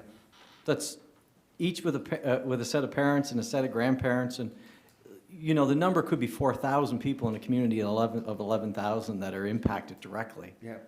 by organized hockey here in the community, and organized ball as well, and soccer and all the others. Yeah. You know, I'm using that to make a point, but it's everything. But the losses to the community are significant. I guess my point is that I hear you talking, and I agree with everything you're saying, but that's what I'm hearing here is talking. I think you were tasked with this a while back, and I think you were going to form a committee. I don't see that committee, and I agree that we definitely need a rink here. Well, to be fair, Deputy Mayor, there is a meeting tomorrow.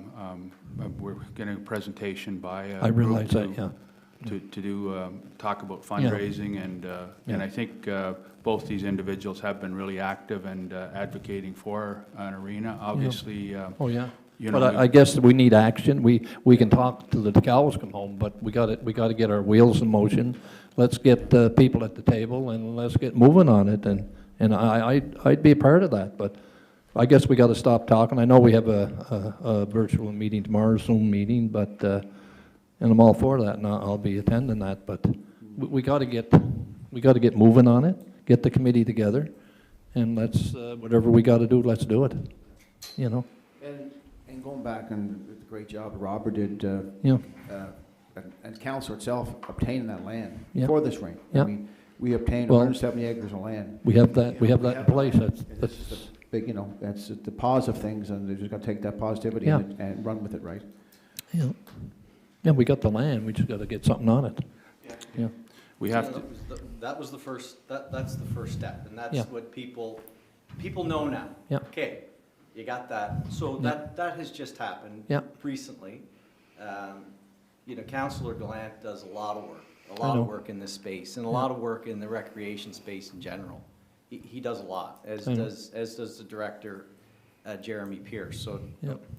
don't suggest that they're not moving things forward, because they very much are. And I've been involved in meetings with different private organizations in the hopes of securing something beyond what we might be able to secure through government, federal or provincial.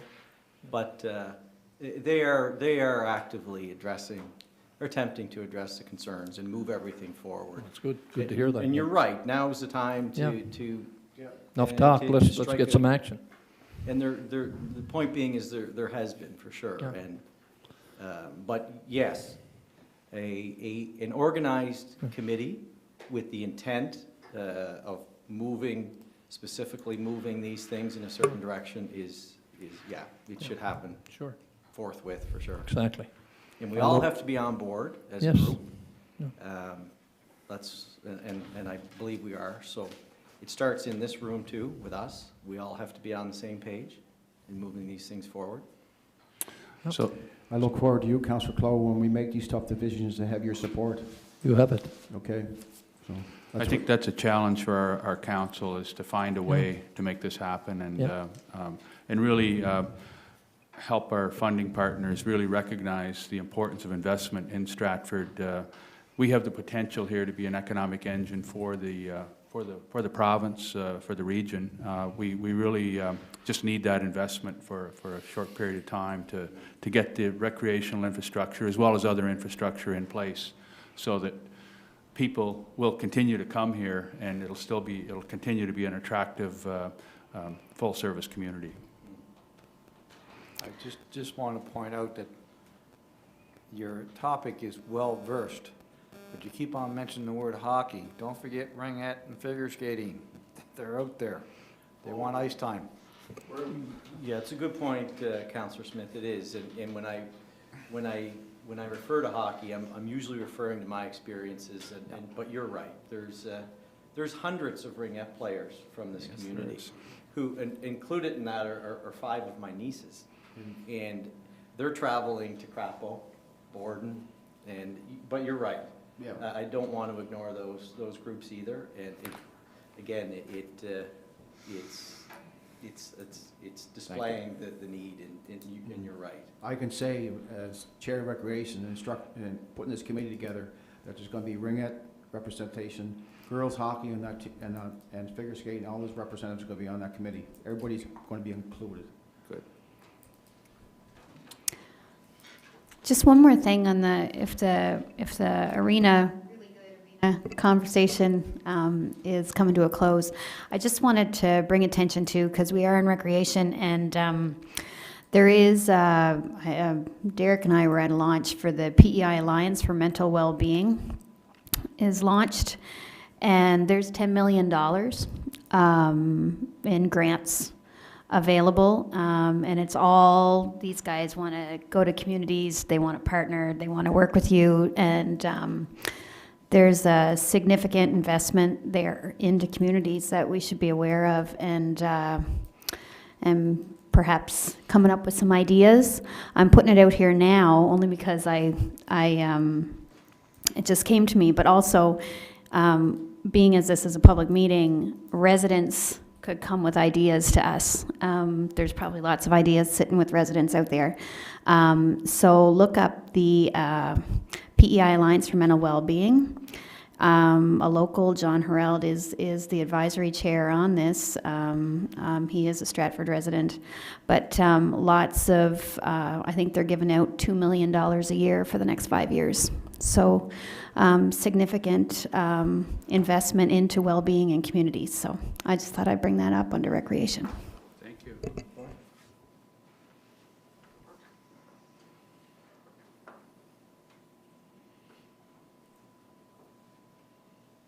Thank you. Okay, any other questions for Councillor Gallant? Okay, if not, I believe you have a resolution, Councillor Gallant? I think that's one to be. Oh, yeah, it's That's been deferred, yes, I'm Yeah. sorry. Yep, Yeah. okay. Well, thank you for your report. We'll now move on to Finance and Technology. Councillor Gail Mcdonald chairs that committee, Finance and Technology. We'll ask her to give her report. Thank you, Your Worship. The report's in your package. We had a Finance and Technology Committee meeting on November 16th. All committee members were present. We had a discussion on commercial assessments. Staff here at the town were attending a meeting to discuss, it was the revenue sharing group. They had a round table discussion on commercial assessments and if there's any changes coming to that. We discussed if there was any budget priorities from the committee and also reviewed the budget suggestions that have come in. We reviewed the MRSB management letter after the audit was done. We discussed the utility report was reviewed. Kim noted that to keep the water and sewer rates from skyrocketing at the completion of the Pipe to Charlottetown project, rates were increased beginning in 2016. The utility financing is project-based and varies from year to year, and so we have actually purchased approximately $27 million in capital assets during this period. We also discussed the tourism levy, so the staff is busy drafting a bylaw for that. It's on their work plan for 2022. It will provide additional revenue for the town, not much impact in the immediate future, but we believe something's coming down the pipe. We also discussed the deed transfer tax. We're hoping the province may increase the current deed transfer tax, which is set at 1% now of the greater of the purchase price of real property. So the revenue sharing group is hoping for that to increase to 1.5%, and that extra 5% would come back to the municipalities. 0.5%. 0.5%, sorry, yes. So we just went over the reports. We had a request from the Meals on Wheels for a sum of money. They do look after a number of families and seniors here in Stratford. So the committee moved and seconded that a donation of $1,500 be forwarded to Meals on Wheels Stratford Division at this time. And if there's any money left in that particular budget line, towards the end of March, we'll give them a little bit more. Also, Chances made a request for $250.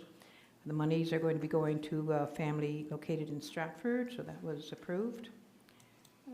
The financial statements of the Pownell Sports Centre were also included for information purposes to the committee.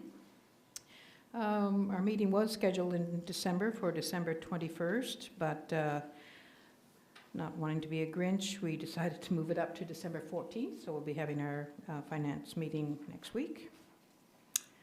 Report, we also have the income statements for the town. The revenue is up 9.5%. Expenses are down to date 5.9%. So the books are looking good at this time. Utility has actually a revenue increase of 73%. Maybe I'll ask my finance director to explain that a little more when she has a minute. Our expenses are down for that utility to the tune of 8.4%. So the expenses are down. I wonder if, Kim, if you could just address, I know you have a little note here, why the revenue for the utility has a fairly remarkable jump for the month of November, year to date. Thank you. It's just due to a government grant that we received, so we don't really include that in our budget numbers. So that's what it is. That's what jacked up the numbers, yeah. Thanks, Kim. I also have, that's my report, Your Worship, and I also have a resolution. Okay, any questions on the report before we go to the resolution?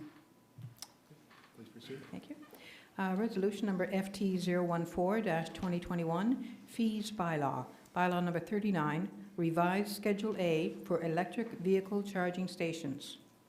Whereas Council established a fees bylaw, bylaw number 39, to set fees for licenses, permits, programs, facility rentals, and other matters, and whereas Schedule A of the bylaw contains the fee amounts that can be amended by simple resolution, and whereas the town of Stratford is rolling out electric vehicle charging stations for the public to use, a fee was needed to be established in Schedule A of the bylaw. And whereas it is desirable to amend the fee schedule to change fee type, electric vehicle charging station rate, a fee amount of $2.50 per hour. Be it resolved that the attached revised Schedule A to the fees bylaw, bylaw number 39, dated December 8th, 2021, be hereby approved. This resolution bears the recommendation of the Committee of the Whole from a meeting held on November 24th, 2021. So moved. The seconder? I'll second. Okay. Any discussion?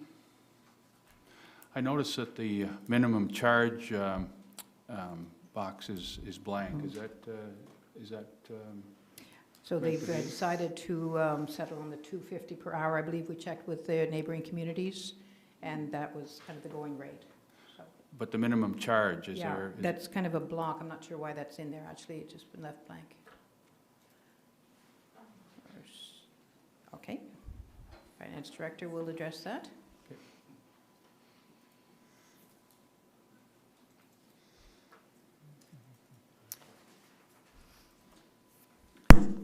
We can fix that up. We can just put $2.50 per hour in the minimum charge column as Yeah. well. It's probably just there because the columns in the fees schedule It's to match actually that. just kind of includes Yeah. that column. Oh, I see, Yeah. okay. Yeah. Okay, so there's no minimum charge? No, Okay, thank you. thanks, Gail. And just to Councillor Mcdonald did comment that the Sustainability Committee, it also fell in our lane there as well, which we as a group agreed that this was the appropriate charge to for this service. So that came through our committee. Very good. They approved it. Great. So if I understand correctly, it's a cost of the actual electricity, but it's also includes whatever the cost of the infrastructure is on a sort of amortized basis, Yeah. right? That's It's correct. on a cost recovery That's basis. right. Yeah, it's a Cost cost recovery. recovery. We're not making any money at No. it, but that's what it's costing us. Correct. That's Yeah, right. okay.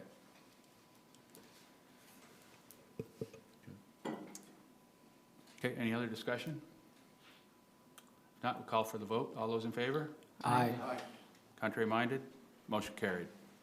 While I still have the floor, Your Worship, I'd also like to thank Robert personally for all his guidance and explanations over the last 7 years. I really appreciated it. His door was always open to me, and as I say, it was much appreciated, especially my first few years as a new councillor. And I wish you most success in your future endeavours. That's my report, Your Worship. Thank you. Thank you for your report, Councillor Mcdonald.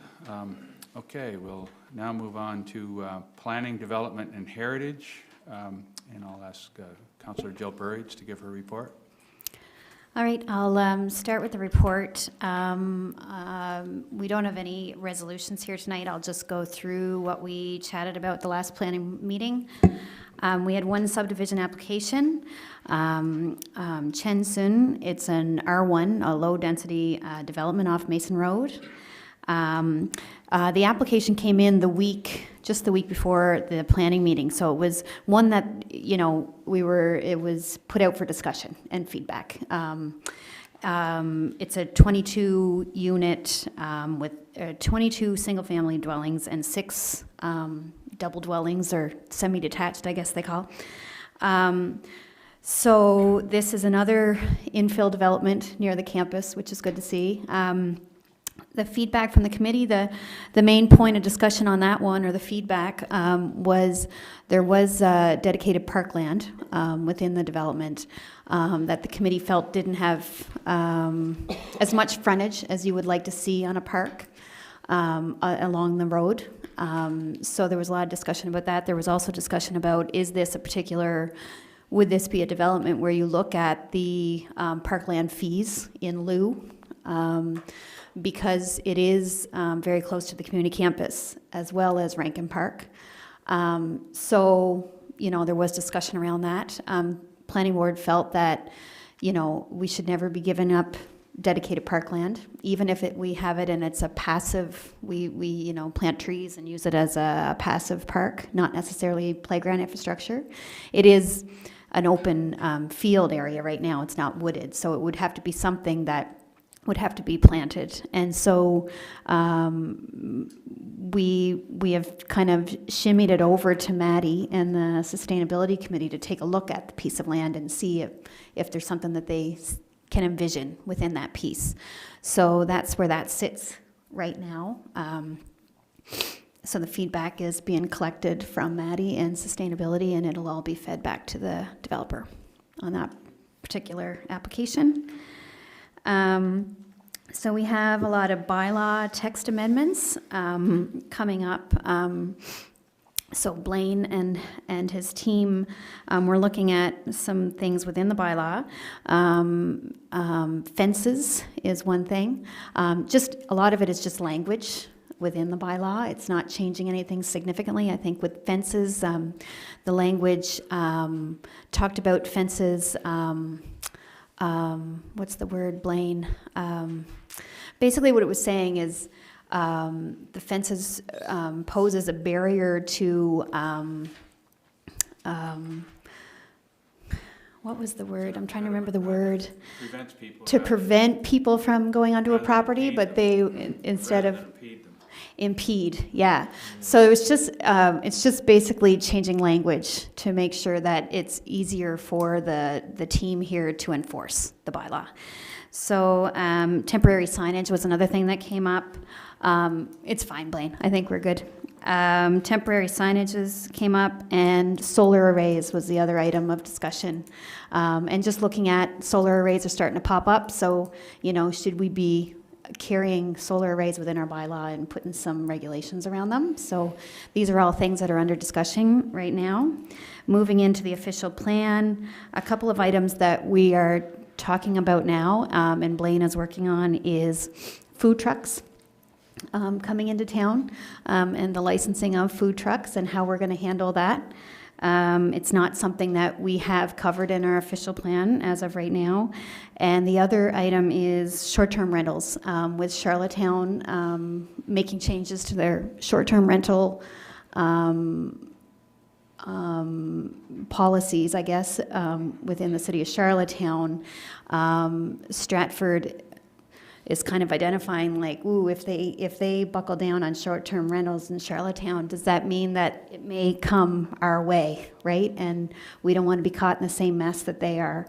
So we're going to get ahead of that and start to develop some language around short-term rentals in Charlottetown. So that's another point of discussion at planning board these days.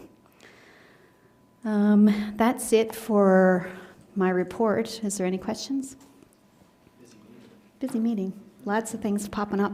Again, growing community and lots of things popping up. Yeah.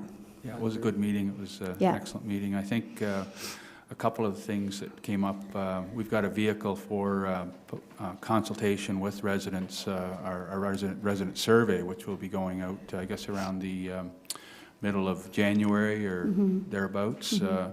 And I think it's a great opportunity. I've passed it along that we could use, seek residents' input on those two issues, food trucks and short-term rentals, yeah. And short-term rentals. Absolutely. To help guide our decision-making, because I know Charlottetown is looking at putting something in place, and we could probably look at, something like that, but I look for the recommendations from the committee on that. But I think public consultation is crucial on both those items. Yeah. Yeah, no, I think that's good. So I'm glad that Blaine and Kevin are working on that, and we'll continue to bring those up future meetings. One other item that wasn't in the report, but that I feel I should report on is that we were, I brought up a couple of months ago, our application to the Canada Mortgage and Housing Supply Challenge that they put out. It was a national competition. And we put in an application with Kevin and Blaine and Robert and Jade, I think was key in it, getting that application together. And so what we proposed in this housing challenge, they're looking for innovative ways to address the housing challenge within Canada. It's not just Stratford PEI that's experiencing this, it's everywhere. So we put in, and we felt it'd be useful to take this opportunity to design a more collaborative process for, I guess, to promote a safe and ethical space for public planners, developers, and stakeholders to express themselves and work together to address housing challenges in land use planning. The new process will include research on economic, environmental, and social benefits and costs associated with different development patterns. There's going to be education here, but at the end of the day, what we're looking to do is be able to visualize the impacts of our decisions, and not just our decisions as council. Residents will be involved in that, and we'll be able to show them visually, you know, if you make a decision this way, this is what it's going to look like, and here's the effects of that decision environmentally, economically, socially, down the road. So I think it's going to be fantastic. So we actually were awarded through round one $75,000 to put towards producing this. So again, something else and under Robert's leadership is, you know, we're leaders and innovators that way. So I think this is another way we can kind of lead a solution to that problem, not only here, but everywhere. So I thought I would report on that. Other than that, I can go in. If you have any questions, fire away. If not, I'll move into the development reports. I just have a comment on the housing study. I think that's something that will lead to a more collaborative process, and I think that's really, at the end of the day, that's another infrastructure need we have, is that housing infrastructure that's needed for our town, so that all these new businesses that come to town, that people have a place to live, an affordable place to live within our community. A place for all income levels. So that's really, I think this will move us along the path to that goal. Mm-hmm. So thank you for that. Yeah, it'll be a great feather in our cap if we can figure that one out. I have two. Sure. The first one is that on Remembrance Day, I was contacted by Mr. Dutch Thompson, who pointed out to me that maybe we had missed 3 names on the cenotaph, but the name was Stewart. I passed that along, and your Mr. Doug Kelly, I believe it was, checked into that. I want to thank him for doing that for us, to make sure that was cleared up and make sure that those names are appropriately on there. The second thing, IRAC hearing. Can we get a short update? What's the process, where we're at? I might have to lean on Blaine or Robert or on that one. I don't know where that stands. The hearing is over. The hearing is over, so I don't know if they gave you timelines, Blaine, or what the next steps were listed as. They didn't really say. Anything from 6 months to a year when the decision is determined. There's a huge backlog, and even the city of Charlottetown, who they get several IRAC appeals a month, they really can't give a definitive time frame just because there's such a huge backlog. So I anticipate whenever we do get notified of an impending decision, you know, they'll contact us. But as of right now, I can't say. I'd like to thank our planning staff for all the work they did on preparing the town's position on that. I understand the reports are that the lawyer and our staff did a really good job of presenting our case. So look forward to a positive result on that hearing. I think it was a lot of work to prepare for that, it took a lot of resources within the town staff to be able to bring together a solid case and be able to present well at those hearings. So, yeah, Kevin and Blaine, kudos. Yep. Thank you. Any other questions? With that, I'll go into the building permit summaries. Again, there's no backing off here. We're still going. Year to date we're up near 47 million in development. Over 30 million is single family. residential. So we're still carrying that strong single-family, low-density development for sure.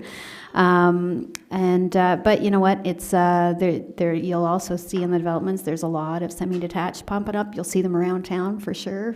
Finding little pieces here and there. But yeah, predominantly low density.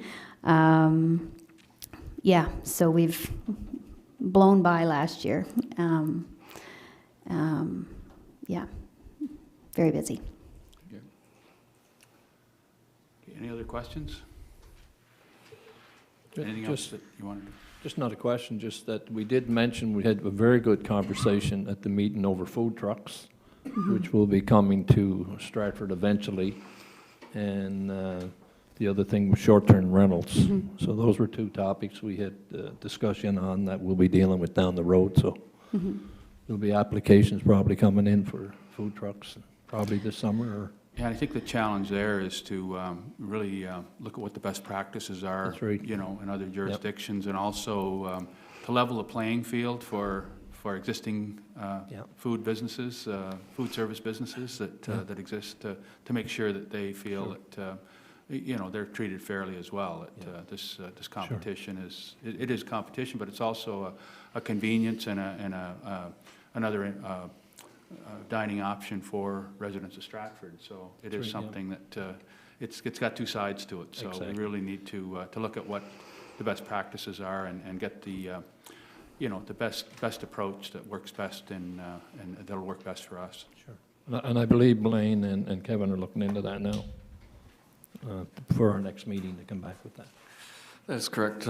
Deputy Mayor, we are looking at it, and actually have been looking at it for a while, because it has been, it's been a period of time where there have been people who have been inquiring about it. And because we don't have a bylaw, we'd have to say, obviously, we can't. But there are several different, and this is also addressing Mr. Ogden, your comment that there are many different types of bylaws and ordinances and methods and strategies that communities across North America have done. And so we're looking at all of that, and you also have to consider that these are also could be potential businesses and the locations where they're to be placed and everything, and you have to take in consideration that there's inclusiveness, and you can't be too heavily on the competitive nature.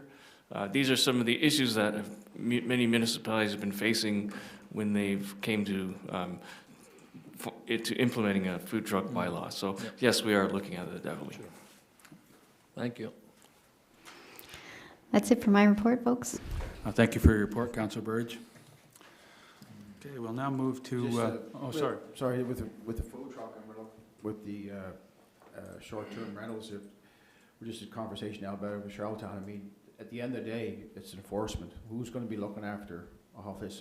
It's going to, the way our town's growing, it's, I know Charlottetown, you know, this happens to Charlottetown. Who's going to be looking after enforcement? Who's going to be, you know, if it happens? And, It's always the huge piece of bylaw. Like Right. it's always the a major piece of.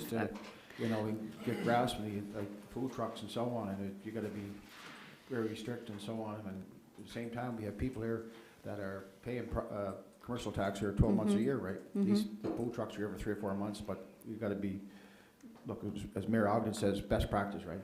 Yeah, and level playing field. Yeah. And really, what's best. There's health and safety issues. There's a whole bunch of issues that need to be looked at. Yeah. Washrooms and that sort of thing. And Yeah. infrastructure. Yeah. Yep. So, okay, we'll move on to infrastructure. I'll ask the chair of that committee, Deputy Mayor Clow, to give his report. Thank you, Your Worship. We had a meeting on November 15th, and the minutes are in your package. If there's any questions on that. Just on the infrastructure report, the wastewater treatment plant decommissioning is continuing.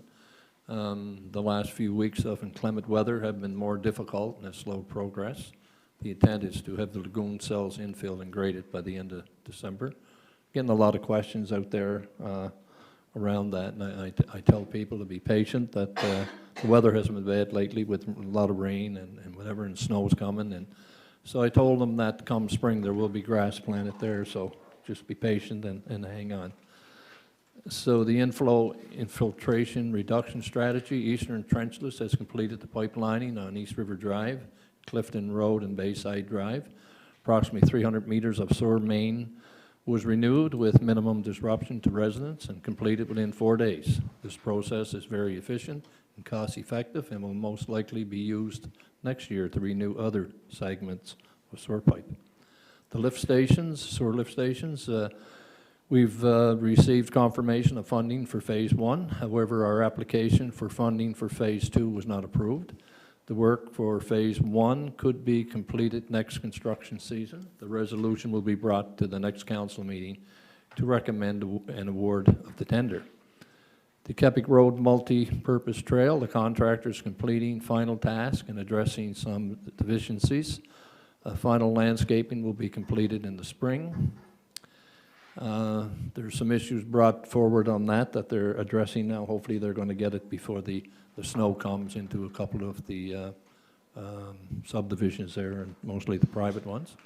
The Scada system upgrade, Phase 2, Bellinger Electric Limited, continue with the upgrade work and will be fully complete by the end of the year.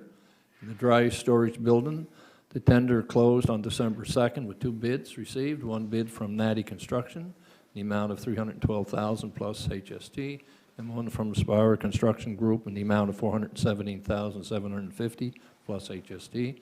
And we'll have a resolution here shortly tonight to recommend the contract be awarded to Natty Construction, the amount of $312,000. The staff, the infrastructure staff, has been busy, as you can see, throughout the town with the Christmas decorating. There's been salting and sanding, bylaw complaints investigated, inspections on servicing sewer lift stations, water system maintenance, water and sewer inspections, water turnoffs for seasonal properties. And during the month of November, there were no major issues with the water distribution or wastewater collection system. There has been a couple of malfunctions with valves at the Cable Heights water station, which has resulted in the need to shut the station down to investigate the cause. This is being done now, and any repairs will be completed quickly to get the station back into operation. Fortunately, this is the utility's smallest water station, and having it out of operation this time of year is not compromising the water supply. So that's my report, Your Worship. If there's any questions, myself or Jeannie or Jeremy will certainly answer them. Okay. No questions? Please proceed with the resolution. Yes, the resolution. Councillor Clow, just have a question. Sure. Oh, sorry, go ahead. Yeah, Christmas decorating, the wards and so on. Do we, moving forward, do we obtain different stuff every year, like different decorations? Like, is this, different ideas and so on? Maybe my Arts and Culture Committee can, if there's, could probably work hand in hand there, help you out. And if I'm just saying, it's the same. Some of the wards are not lit up, or I haven't heard that, but wards. I know there's something down in front of Clearview Estates. Yeah. But I know that they do buy some new decorations every year. Jeremy will probably elaborate on it, but just nothing negative, just in the budget, yeah, Jeremy. I think they do. I know there's some new stuff this year. We do have a beautification budget that we have for beautification throughout the town, but a lot of that is used on Christmas decorations, and we do buy new decorations every year, and to add to different areas of the town. So we did buy some new items this year for sure, and we had to decorate the emergency services building. This was new this year, and they did a great job of that. So if there are areas that you want us to concentrate on, definitely we can look at, but we do try to make sure that all areas are represented equally, and like I said, we do have that budget, and we utilize it every year to make sure that we're adding new stuff as we go along. Supportive new stuff, or if new ideas, and same with, I know down the Cotton Park now, the gazebo, is that going to be lit up now this year because of the outdoor rink? Yes, it will be. I think so. That's the plan. We're still in discussions of whether or not the rink is going to go there. There has to be some earthwork that has to be done in order to level that off the area. So we're looking at that, but there may be a couple of other areas that may have to be considered just based on the time of year and the weather that we're dealing with. We do have to get a dozer in there to level off the area, and we're trying to get a contractor, but it's been a little bit difficult. But absolutely, it will be lit up if the rink is there for sure. yeah, I encourage, like, move forward with the rinks and in the town, because we purchased the fire truck and so on, I mean, It's not to say they won't have Yeah. a rink, an additional rink. It may have to go in another area that's already pre-prepared, that's all. We had a discussion at our meeting today about that, and we're definitely going to try to level off that area, but there's about a 3 to 4 foot elevation difference from one end to the other, and it's difficult to put the rink in that area until that's leveled off properly, but definitely we'll be looking at that. but I have a lot of residents, I guess, a lot of councillors probably the same thing, with a rink with no boards. That's what they want, skating, Sure, right? sure. Want to be outdoor skating and be able to skate a couple of months, or a couple of weeks or 3 weeks during the winter months there, right? I know Charlottetown, the Water Street, right? Front of the. Sure. Front of the. Founders Hall. Yeah, Founders Hall there. That's where the residents, talking to a couple of residents outdoor, that they can, couples, singles, go skating Yep. and so on, so. Now, Jeremy Pierce is working hard to get the Yeah. rinks up and running, and we're trying to add additional rinks every year, but, and definitely we've got the water truck now, and that's gonna Yeah, help that's for what I'm saying. sure. So, and we have the evening staff that are coming in to do that, so definitely we're trying to make it work for sure. Thank you. Yep. And one thing I noticed just driving out around through Stratford is the rinks that are in the residence. I know there's two in Clearview that they're putting it together now, just in their front yard or backyard. And What's I've that, noticed reference? them in other areas. So a lot of parents are putting little rinks in their own property so that the neighbors can come over and skate, play hockey or whatever. Yeah, but there's a So- lot of people that can't afford those rinks. Oh, I know that. Oh, you know. definitely. I know what you're yeah. saying. Oh, I know Putting those that, kids yeah, together, yeah. but we should, get, Oh, definitely. Oh, I agree. and the work and time behind it, it's, Oh, yeah, people, definitely. yeah. You can't have enough, right? Mm. Yeah. Okay. If not, I'll go with the resolution. Resolution number INC 004-2021, Stratford Dry Storage Building. Whereas the Stratford Dry Storage Building construction tender closed December 2nd, 2021, and as whereas the following tenders are received, HST excluded. Natty Construction Limited, $337,000, Spire Construction Group, $437,750.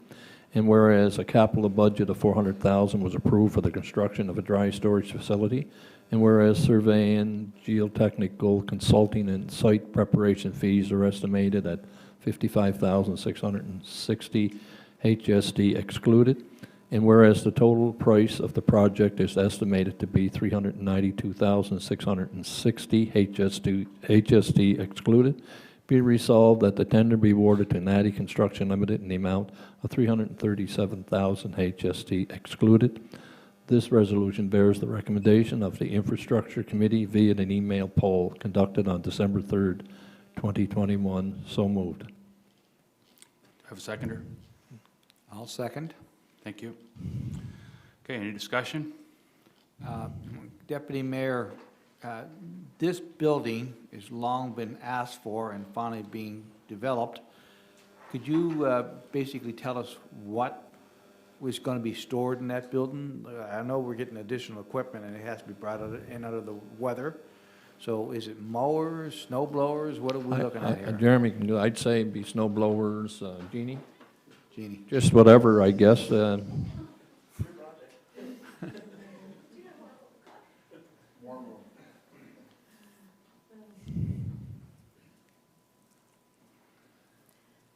Yeah, you're absolutely right. It will be items such as what you have noted. Those items are now, a lot of the space in our current building is being used for those type of things.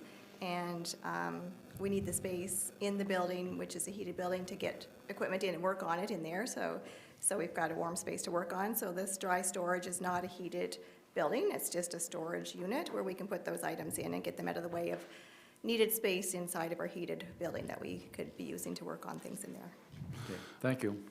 Just one other thing, I understand, and you can confirm if this is correct or not, but I understand we're paying about over $600 a month for storage of items in a storage locker, and we'll be able to move those to this storage area? Yeah, I wasn't quite sure on the price, but Jeremy's nodding, yes, that is correct. We do have a storage locker or unit that we are holding components in, and they will be able to be moved into the dry storage building. So that'll actually save us $600 and some dollars, I think $660 a month or something like that, so it's a fairly substantial amount of money. Yeah, 7,000, yeah. Yep. Thank you. No more questions, that's my report, Your Worship. Yeah, got the motion moved Oh, and yeah. seconded. Any other Right, discussion? okay. All those in favor? Aye. Those against? Motion carried. Thank you. Thanks for your report, Deputy Mayor. Okay, we'll now move to Committee of the Whole, and that's usually accountability and engagement for those resolutions. I guess I'll ask my Deputy Mayor to read those, or to move those resolutions, if he would. Thank you. CW 012-2021 CAO Bylaw, second reading. Whereas the Municipal Government Act stipulates the role of council as the governing body and the Chief Administrating Officer, CAO, as the head of the municipal corporation with responsibility for staffing. And whereas it's desirable to establish a CAO bylaw to clearly articulate the duties, powers, and expectations of the CAO and the process for the annual evaluation of the CAO to ensure that the municipal corporation is achieving the goals set by council. Be it resolved that CAO bylaw number 53 be hereby read and approved a second time. This resolution bears the recommendation of a committee of the whole as discussed at a meeting held on November 4th, 2021. So moved. Do I have a seconder? I'll second. Oh. Jill got it. I'll second. I saw Jill first. Okay. This has already been read and Second reading. approved for first reading, so this is second reading. So we're moving towards, the next reading will be for implementation. So this is the second reading. So we've got it moved and seconded. Any further discussion? All those in favor? Aye. Contrary minded, motion carried. Okay. Please proceed with the next resolution. Resolution CW 013-2021 CAO bylaw adoption. Whereas the CAO bylaw number 53 was read and approved the first time on November 10th, 2021, and whereas the CAO bylaw number 53 was read and approved the second time on December 8th, 2021, and whereas the responsibility for hiring and managing staff is delegated to the CAO within the Municipal Government Act and the CAO bylaw. Be it resolved that the CAO bylaw number 53 be hereby adopted, and that the mayor and chief administration officer be authorized to affix their signature and the corporate seal of the town thereto, and to formally declare the said bylaw passed.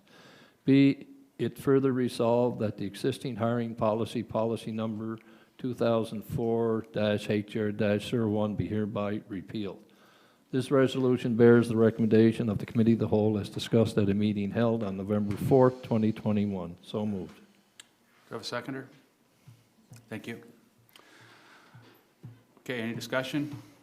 No. All those in favor? Aye.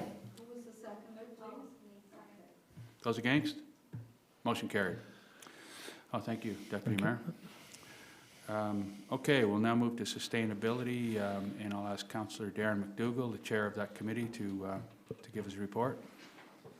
And I believe you've got a resolution too, yeah. Yeah, I do. Yeah, thank you, Your Worship. The highlight of our meeting was that it was Robert's last meeting, and we wished him well, of course, as I will now, and echo your comments and Councillor Mcdonald's. All I can say is thanks, Robert. Everything that you've, as a person who was raised in this community and has lived here as long as I have, when I think about why it's so appealing, and it is so appealing to people to come and move to, I think of you and your staff and what. Of course, I didn't have that appreciation until I had a front row seat for what you do and what you bring to the town and your staff. You led the way. You had a great staff, or you have a great staff, and collectively, you guys have really have steered this town in the right direction and made it really what it is. So I won't get too sappy. I know that's not your style, so we'll move on from that. And again, thanks so much for everything that you've done, and all the best in your future endeavors. And I'm sure you'll succeed. In this meeting, I'll just highlight some of the, everything's in your package here, but I'll just talk about some of the highlights of the meeting. Of course, Maddie Crowell gave an overview of the natural asset inventory using the geographical information system tool provided by the Municipal Natural Assets Initiative. Again, Maddie is leaving now too. She's on a maternity leave. She'll be missed.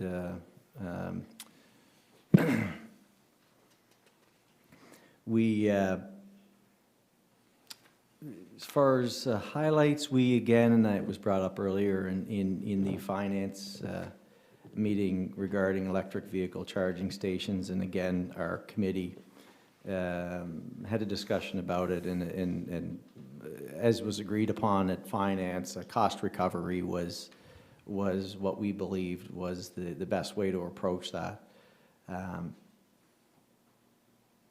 We had a discussion in regard to the switch program. What it was is there's a you have to register a notice of a lien, and every time you do that, there's a $154 fee, and it's in regard to this program. The committee felt that, myself included, that the starting point is the probability of a default in this program is extremely low, extremely low.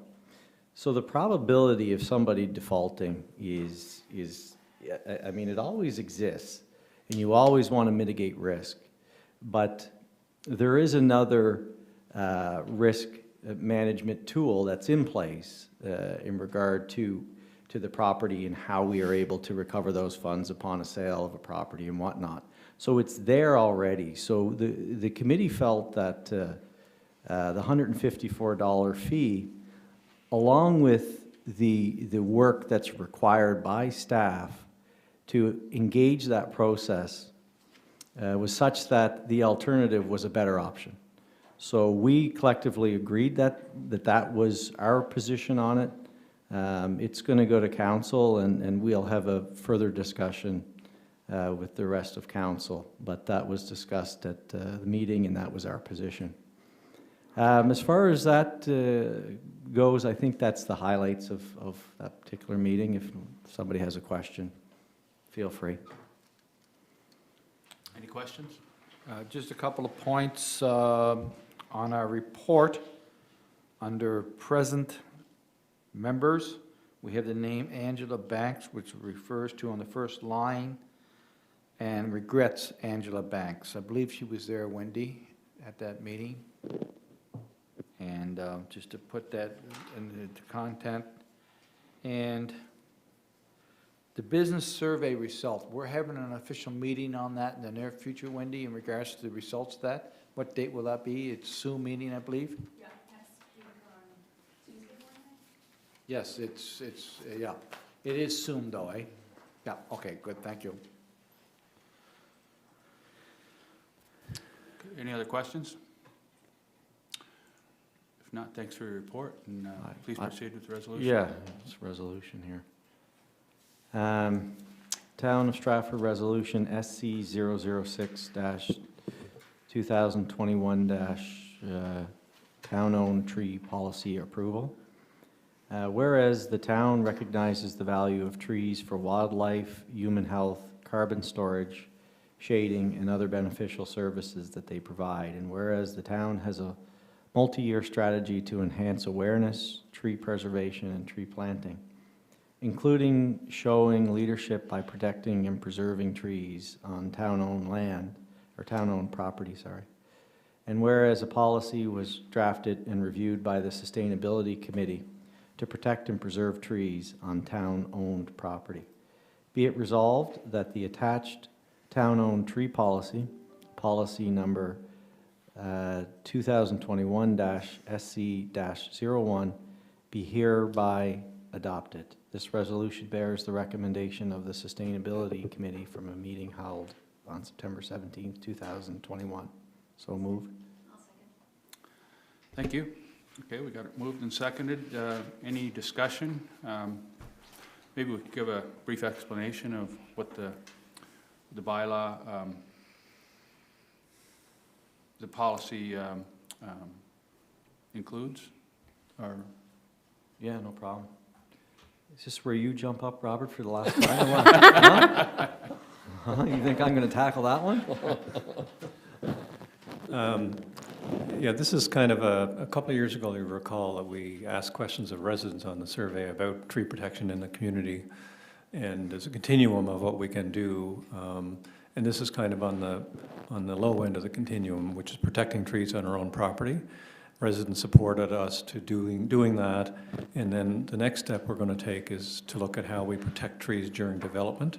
And then the final step will be to adopt a tree bylaw, if at that point residents are open to it.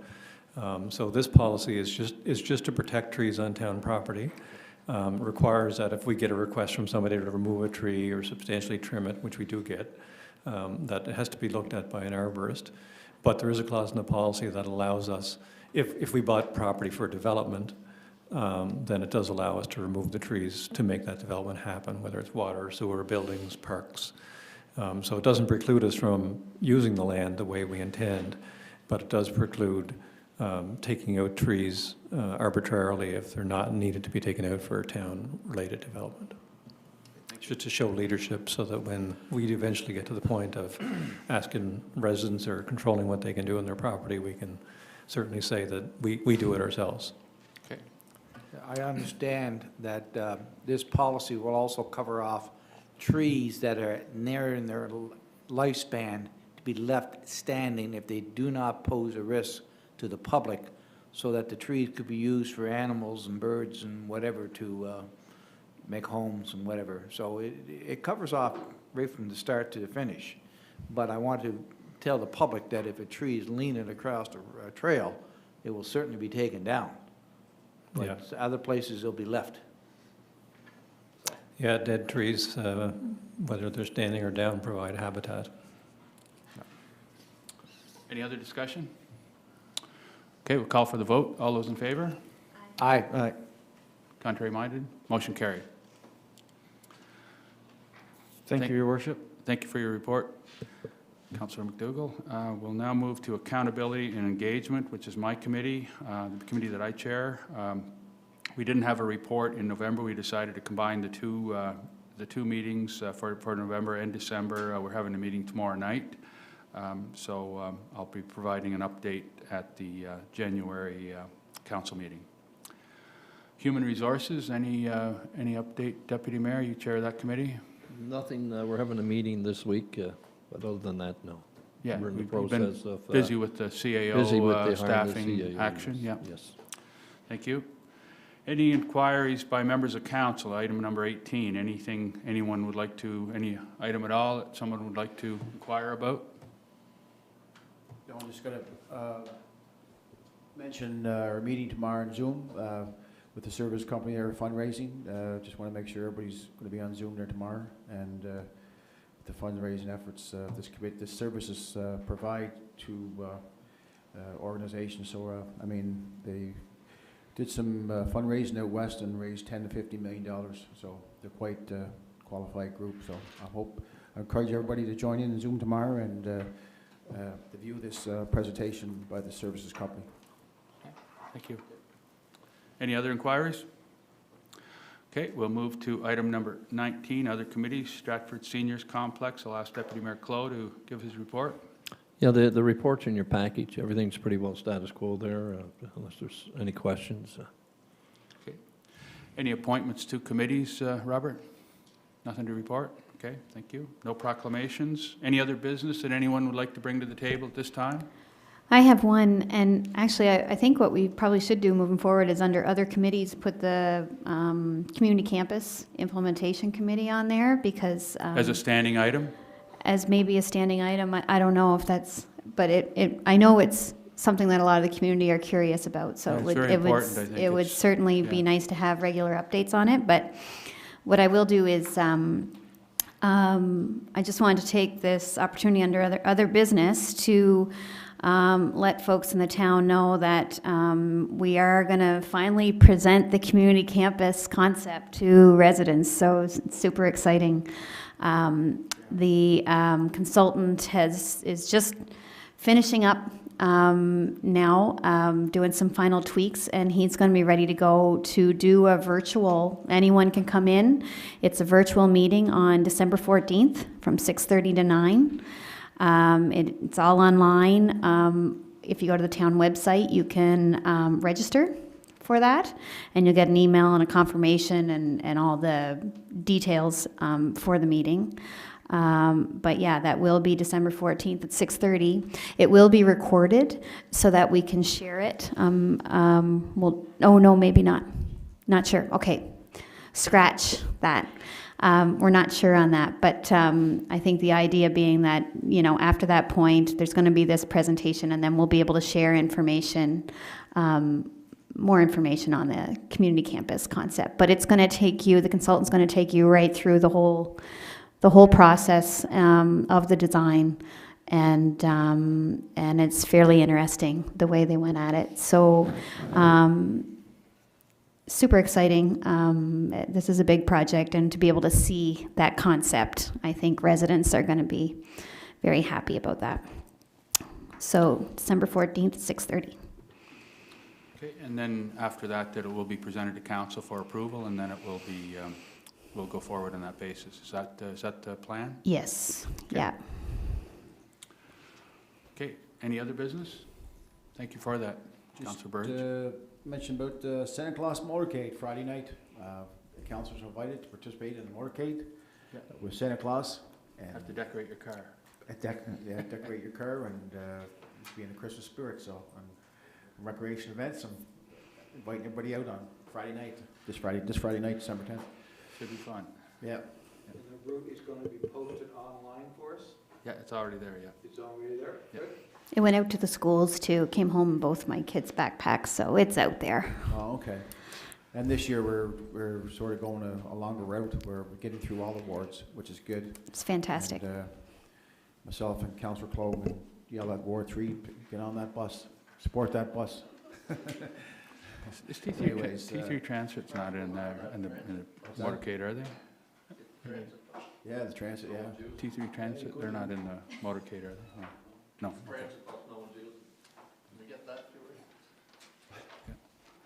Okay. Okay. Not gonna comment. Okay, that's any other business? No. Okay, I'll call for a motion for adjournment. So moved. Okay, moved. thank you. We're now Thank you. adjourned.